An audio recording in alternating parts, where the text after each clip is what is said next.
Thank you.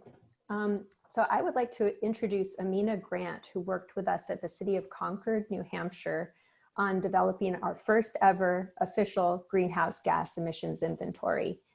Amina is a PhD student in civil and environmental engineering at the University of Iowa, and she took some time away from her work on lead in drinking water, another important public health and equity issue, to work with us on this. Amina hit the ground absolutely running on this project. We were extremely impressed by her independent work ethic, her ability to juggle multiple topics, and to synthesize information quickly. Although Amina was never able to come to Concord, she now knows far more people in Concord government than I do, I'm sure. So without further ado, Amina Grant. Thank you, Jessica. Hi, everyone. I'm Amina, and I worked with the City of Concord, New Hampshire this summer, defining the baseline greenhouse gas emissions in local government operations and community-wide. So Concord is the capital city of New Hampshire, home to about 43,000 people.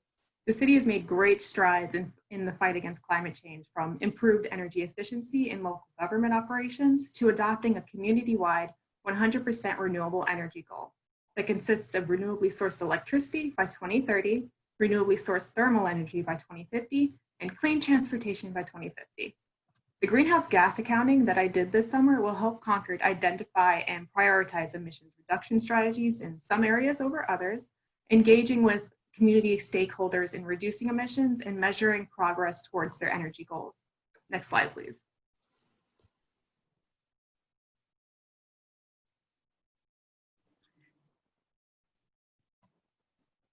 So from my work this summer, I noticed two key messages. The local government only made up a small percentage of the community-wide emissions. The emissions were mainly dominated by commercial buildings, industry, other institutions like state government and public housing and public schools, and then residential areas. But we can see here and explore the different sources that contributed more in different sectors. The second key message is that overall, stationary fuels such as natural gas, propane, fuel oil, and wood were the largest sources of emissions, followed by transportation from residential and company vehicles, school bus fleets, and government fleets. Next slide, please. So to bring us back to the purpose of this project, defining these baseline greenhouse gas emissions in Concord have helped us understand what data goes into these inventories from a top-down approach to find out what sources contributed the most, what sectors contributed the most, but most importantly, it made clear what new directions need to be explored further. So the commercial and residential sectors contributed the most emissions. So emerging questions include, what businesses have the largest carbon footprint, and can we work with them to reduce their impact?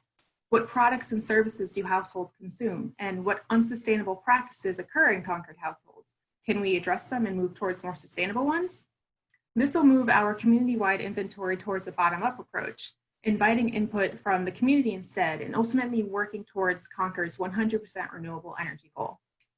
So I would love to thank my mentors, Sam, Jessica, and Rob, especially Jessica because she's the reason I'm here, as well as the UNH Sustainability Institute for their commitment, knowledge, and welcoming personalities. I also want to thank the city employees, public utilities, schools, and community leaders in Concord for bearing with me this summer, helping me collect all of my data and really providing insight on the Concord community. This experience was really great for me to learn how local government addresses sustainability in their communities and how data can drive policy and action in government. So thank you for listening.